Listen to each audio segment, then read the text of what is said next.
The Austin Love Doctor, Episode 002, Spaghetti Night, Finding Time for Married Sex, and Avoiding Dead Bedrooms.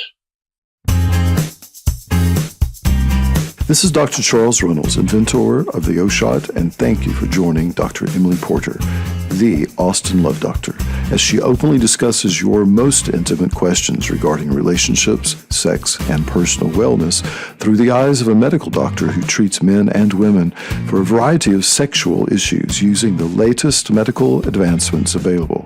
Get comfortable, relax, and welcome your host, Dr. Emily Porter. So I got a question here from Lance in Utah, and he wants to know, he said he has a couple kids at home, loves his wife, but he wants to know how he can be sure to make time for intimacy. And I think that's a really good question. And people talk about date night, but how many people actually do date night? And why is it important? So we have 4 kids, and our kids are 6, 5, 3, and 2.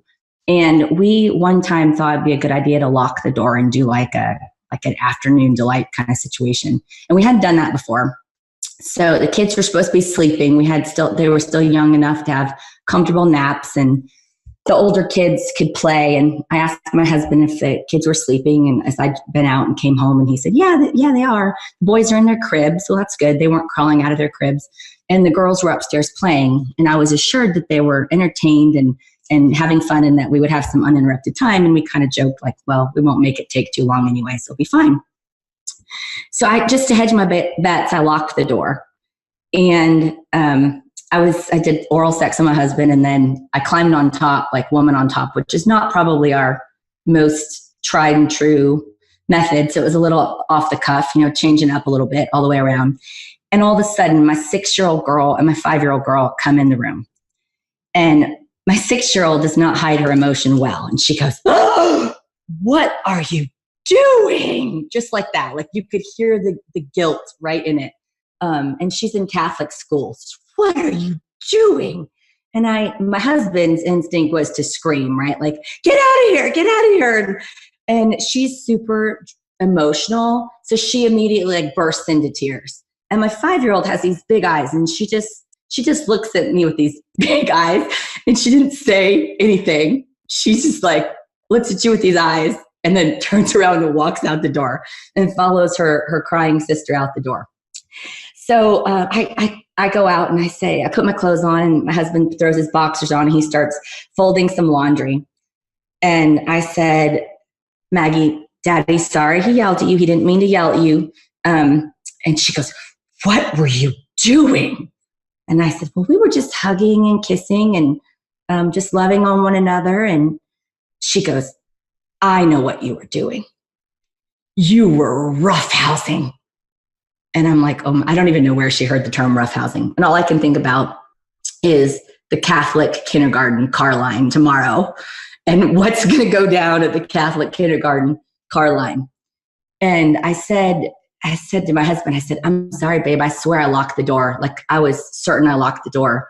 I don't know." And Maggie hears us because she hears everything. Children hear everything. So they hear your groans. It's okay. They hear your fighting. They hear everything and they process it. And she goes, "Oh yeah, you did lock it. I just went and got the key." And the key was, she goes, "It's the same as the one for the pantry.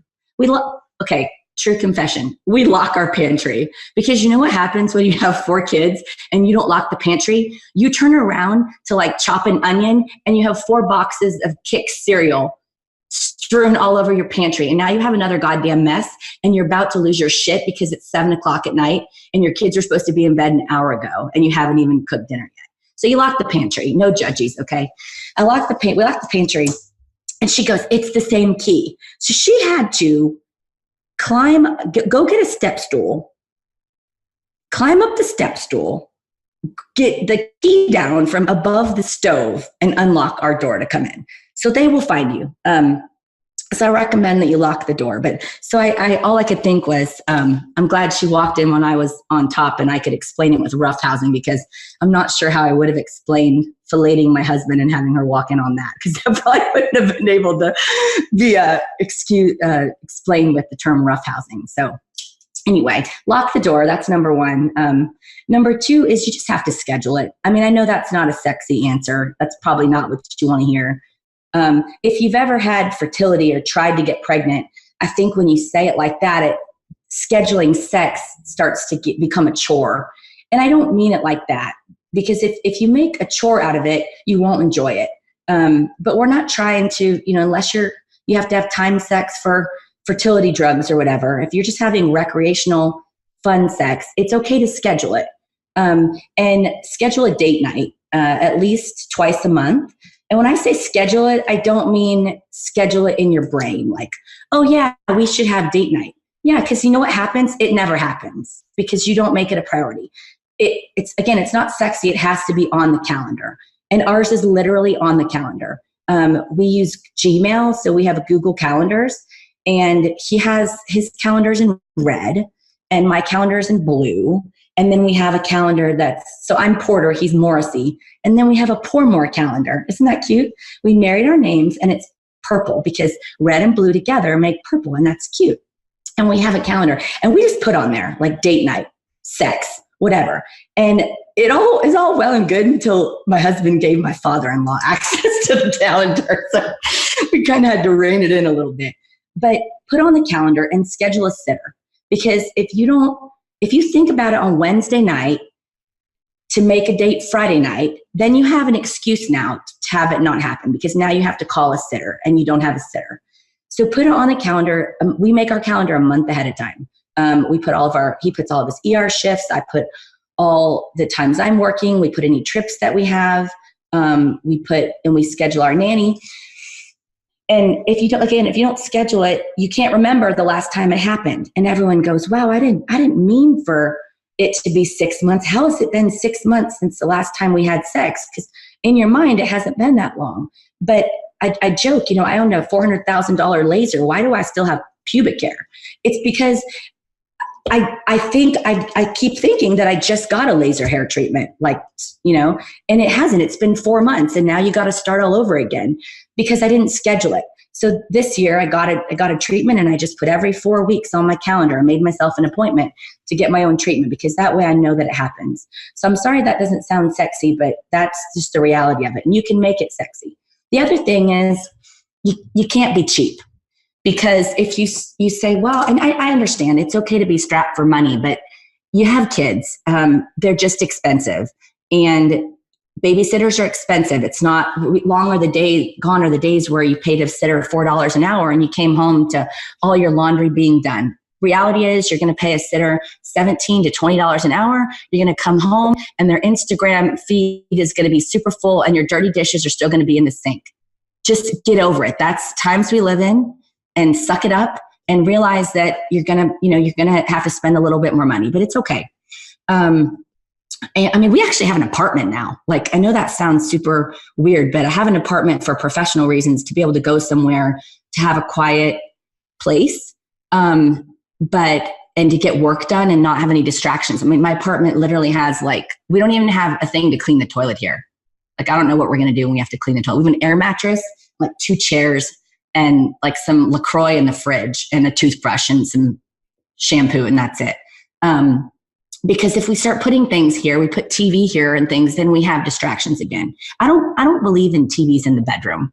Somebody always told me that TVs were for 2 things, sleeping and sex. And we kind of keep ours, not TVs, bedrooms are for 2 things, sleeping and sex. And we kind of follow that mantra. Not that you can't watch porn or whatever, that if you have a TV, it's a bad thing, but don't use TV as a reason to not be intimate with your partner because you got to watch that last 5 minutes of John Oliver or whatever. We do that in the living room. And then when we move into the bedroom, it's business or sleep, those 2 things. The other thing is don't be afraid to have a staycation and spend the money to ship your kids elsewhere.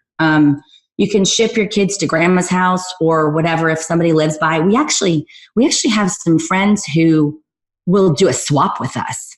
So when you have 4 kids, it can be really, really hard to get anybody to want to, do anything with you. We get so many eye rolls when we get on a plane even. But we found these lovely people and they have 2 kids. And it started out, we went on date night with them. And it was like double date night. And when people ask you to do stuff, say yes. Don't make excuses. If you're not going to be out of town, say yes, because just say yes. If you quit saying yes to people, they'll quit asking you. And so we went out with them, and she said, I have a handful of sitters, because our nanny was busy, and I was like, I don't know if we can. And she took the excuse out for me. Janine said, don't worry, I get drunk and I pay these sitters so much money that I've got like 20 sitters that I can get anytime I want. So we'll get 2 sitters for our 6 kids together. So she did. She got a husband and wife from across the street, and we went out, and we came home, and it was like probably 1:30 or 2, and our kids were all asleep. And she just said, you know what? Don't wake them up. Just come get them tomorrow, right? Because what am I going to wake them all up and put them in the minivan? And so I said, well, what time tomorrow? And I'm thinking in my head, like, well, they'll all be up at 8 o'clock. So I should probably be over there 8:30. And she goes, oh, I don't know. I'm going to work, and Ted will be home, and he'll make breakfast, and just come over whenever. So I literally took them up on that offer. Do not turn down free childcare. Do not turn down somebody who is willing to watch your children so you can have sex with your spouse. That is a golden opportunity. And so we rolled in about noon, and I asked Ted, texted him, hey, what can I get you from Starbucks? And he wanted like a $12 coffee. And I thought, that is sweet.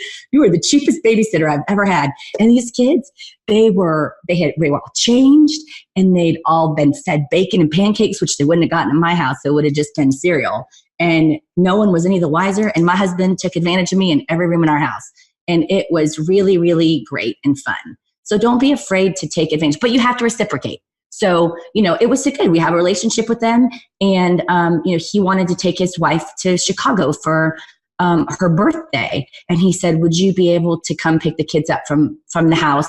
The nanny has the weekend off, and watch the kids for the weekend. And I said, absolutely. And even if it would have been hard for me, I would have had my nanny do it, because you have to when you find those gems, you got to keep them really close to you.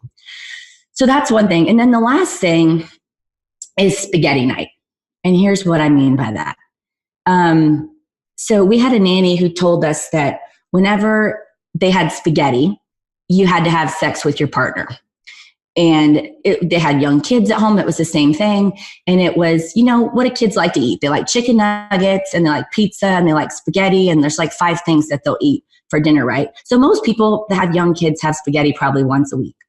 And the thought is that, if you're a meal planner and it's on the menu, then spaghetti night means sex. You got your little innuendo there. You can kind of make jokes about it. But also, if you're not really sure what to eat, and you don't have something planned, that the other person has the opportunity to say, how about spaghetti? And that's them saying they probably don't give a shit about the actual spaghetti. If you haven't caught on, they probably want to have sex with you. And you have to say yes. Because here's what happens. If you don't, you start to make excuses. And I think that's what happened. I think there's very few people, unless they have marital discord because there's financial problems, or their needs aren't being met, or they're using sex as a weapon or something. I think most people don't mean to stop having sex with their spouse. I mean, I guess if it hurts or something, but I think people just get so busy, and we get married and we forget that most of us were married before we had children, and we have our kids. And I think this is really a generational problem. Our parents didn't spend time with us the way we do with our kids, and run us around to a million different activities.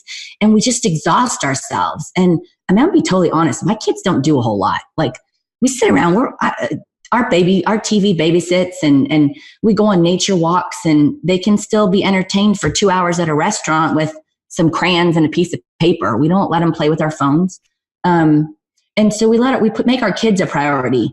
And the next thing we know, we're empty nesters, and we're 55 years old, and our last kid is gone. And I love you, Mom and Dad, but this is exactly what happened. And you're like, who the hell are you? I don't even know you anymore. And it's because my parents never went out on date night. I think they chaperoned a junior prom one time. That doesn't count. And we had family friends and stuff, but they never made each other a priority the way I've tried to do with my husband. And so it doesn't matter how stressful your day was at work. It doesn't matter what time you need to get up in the morning. It doesn't matter. Spaghetti night is non-negotiable, and you have to just find your spaghetti. That might be tacos for you. You can take that pun if you want to. It could be pizza night. It could be whatever it is, but something that happens. It could be the every, number that ends in 2 that month, the 2nd, the 12th, the 22nd. Find your thing, but own it. And just stick with it no matter what. Because the one time you start saying, not tonight, then the next thing you know, you wake up and it's been 20 years since you had sex with your partner. And I see it all the time. And I hate to see people who used to love each other get divorced because they just didn't make time for one another. And sex is an important part of the marriage for most people, and intimacy is, and it should be important for you as well. I hope that helps. If you have any other questions for me, please reach out. You can find us at www.austinlovedoctor.com. Good luck, Lance. Thank you for joining Dr. Emily Porter, the Austin Love Doctor. If you have a question about your relationship or sexuality, please feel free to contact her directly at austinlovedoctor.com.